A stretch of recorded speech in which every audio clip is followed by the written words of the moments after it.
Joining me now is Janice Bruynooghe. She's with Spring Creek Consulting, a cow-calf producer. We are talking about pasture, or rather the lack thereof. Welcome here, Janice. Thanks very much. Happy to be here. Right. Now, I wish we were actually talking about, what do you do with excess pasture or hay? But, the reality is for many, and I'm based in Ontario now, we actually have an impending hay shortage, but for a very opposite reason. We had a ton of winter kill, Mm-hmm. and we've had very cool conditions, and we just aren't seeing the growth.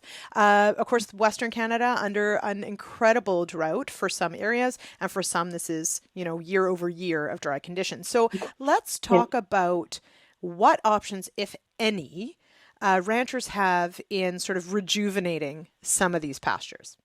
hmm So thanks very much, Lindsay. And the reality is it's interesting that when we look across Canada, the different challenges that we deal with when it comes to forage production and pasture management, whether we're talking about too much moisture, not enough moisture, and the real challenge is there really is no silver bullet, but there are some key management options that we have that we can utilize as part of our tool chest to manage through these periods, like a drought situation like many producers are under right now in Western Canada, and then thinking long term what happens when we come out of that.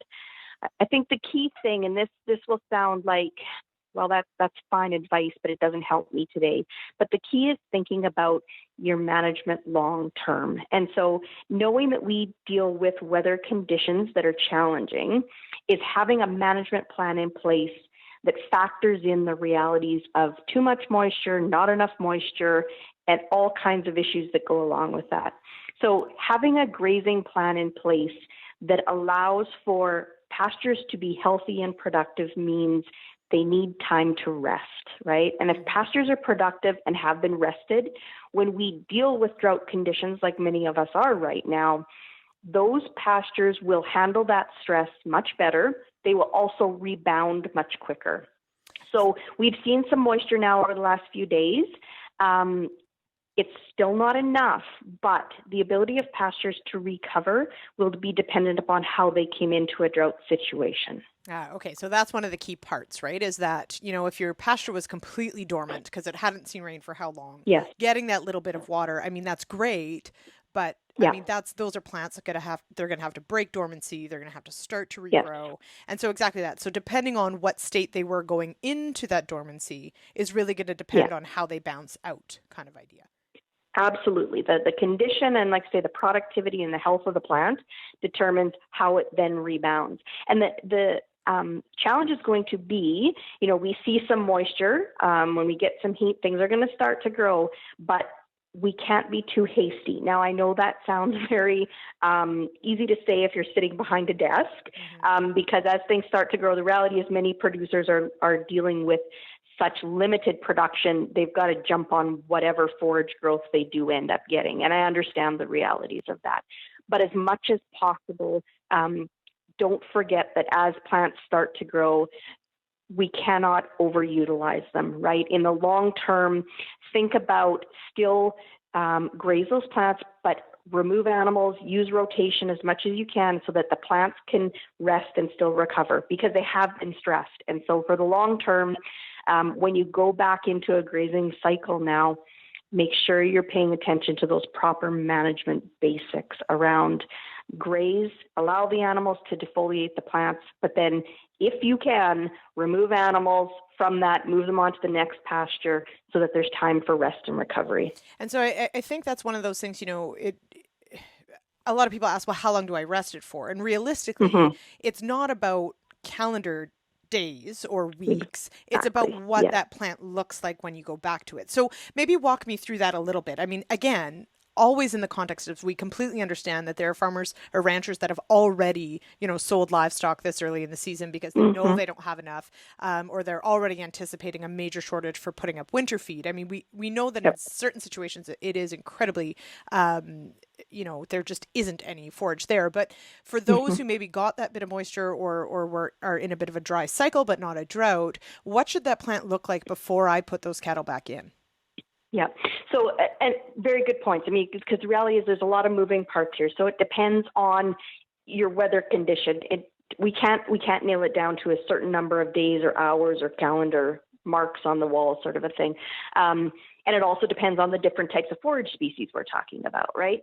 So the key is, though, for those plants to reach, a 3 or 4 leaf stage and enough height, because you always got to think about it as those plants they're capturing solar energy. That's their engine, right? That allows them to produce and to recharge their engines. So allowing enough plant growth that you've got active leaf material there that is capturing the sun's energy, so that plant has the ability to be functioning at its potential optimum.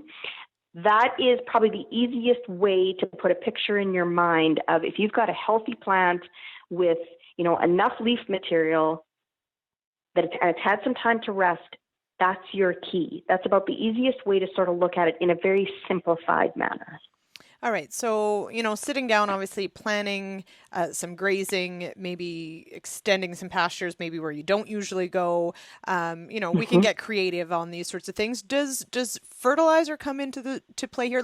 And I mean that, Yep. let's talk about, perhaps pastures that you just need to get a little more out of them because you're just a little short. I'm not talking about those hard hit drought areas, but does fertilizer come into play here? Fertilizer can definitely come into play. And I think, when we talk about even the bigger picture of forage rejuvenation, or how do we improve productivity, I think that's something that as producers and often as grazing managers, we tend to not forget, but we tend to sometimes overlook the fertility piece. And I encourage producers as much as possible, do the work, take a soil test, right? Because that information for a relatively low cost, find out what's happening on the fertility side, because that could be significantly limiting the forage production that you're seeing. So rather than drastic measures for rejuvenation, like, I've got to break and reseed this, or I've got to put in new species, maybe you have a fertility issue going on. So look for sure at the fertility side, because once you know what you're starting from, and if there are gaps, then you can put pencil to paper and say, okay, there is a deficit here. What will it cost me to provide some fertilizer? And maybe that's not even purchasing fertilizer. Maybe it's even within your grazing management, or it's the way you winter your animals, right? Maybe there's a way to provide fertility back through the use of manure, right, where your animals are placed. But I think looking at the fertility piece is something that we as, and I'm generalizing, but we as cow-calf producers and beef producers sometimes tend to overlook. So I encourage people to look at that piece for sure. And then do the economics, right? Figure out what your cost will be to replace some of those nutrients or to get things back into a normal cycle. And at the end of the day, the increased forage production, there will be and could potentially be real benefits on the production side. And of course, it's also, as you mentioned that, right? It's about getting through the here and now, but it's also looking ahead, right? It's looking to next year of, okay, let's say that the weather turns around and we return to perhaps a more normal or average rainfall. But what are some of those things that we can do exactly on that nutrient piece of potentially just improving our pasture sands to better withstand some of the stress? Absolutely. And I'm the first to understand and hear that, the reality is we have to make the hard decisions to get through the now. The here and now is the challenging part. But as much as you can, think about that long-term impact and what those decisions you make today will mean for the long term. And that is everything around the way you're managing the soil, the grass, and then the animal pressure. And, as hard as it is, many of us have already had to or are looking at, it may mean reducing animal numbers, right? Because just the reality of, can I provide enough forage for them now? But even in the long term, when I think about recovering through this phase, maybe in the longer term, by having less animal numbers, those forage acres will recover quicker, and then I can restock to a more quote unquote normal level. All things that factor into the decisions for sure. For sure. Now, I do want to touch on, of course, there does come a point, obviously, where a stand is perhaps, it's just tired, it's done. Maybe it's a new piece of land that you're taking in. Walk us through maybe you did mention and touch on sort of either breaking up a piece or putting new species in. Is that sort of one of those, that's sort of the last resort kind of thing, or when might that come into play? Right.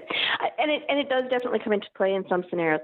The first thing that I will say, though, for sure, is before we go to that, and I won't say extreme, but to that level of rejuvenation, is look at where I am right now. Take a honest snapshot of, am I managing it properly? Is fertility an issue? Do I have desirable or undesirable species? Once you answer those questions, you can determine, am I lacking desirable species and the productivity that goes with them? And so that's when we look at things like, maybe it's sod seeding, maybe it's overseeding, which is introducing usually a legume into an existing stand, or maybe realistically the situation is such that I need to break and reseed to get the right forage species into the mix, take care of fertility and all the pieces. Or maybe, like you say, maybe it's a new piece of land that is not in forage production. I think in all cases, the key is look at what you need, how that piece of land will fit into your overall forage production system on an annual basis. Think about how you're going to manage it and look at the economics. And I know I don't have to tell producers that, but we need to remind ourselves often, are my input costs justified in the long term for what my end objectives and goals are? And sometimes in that case, it is introducing new species and it is reseeding a field. Mm-hmm. Of course, we need some moisture to make those seeds germinate, but hey, we can't.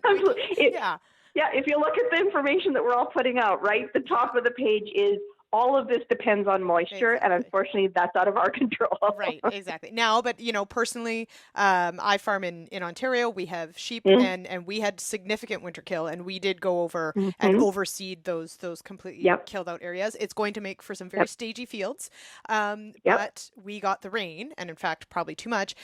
So we know it'll come. Right. And absolutely. Yeah. And I mean, great point, though, also about how you winter your animals, because definitely, whether it's bale grazing or stockpile grazing, those sorts of things, moving where you winter your animals really can help you deposit, those fantastic nutrients and all that organic matter, maybe where you need it most. But again, that's absolutely. Next year and the year after. Yeah, right. Absolutely. So, yeah. Okay. And I mean, we all know there's lots of innovative producers who are doing that. They're looking absolutely. At their fall and winter piece as it's part of that annual grazing cycle, and it is such an important piece that can have real positive outcomes in the big picture. So definitely something to factor in.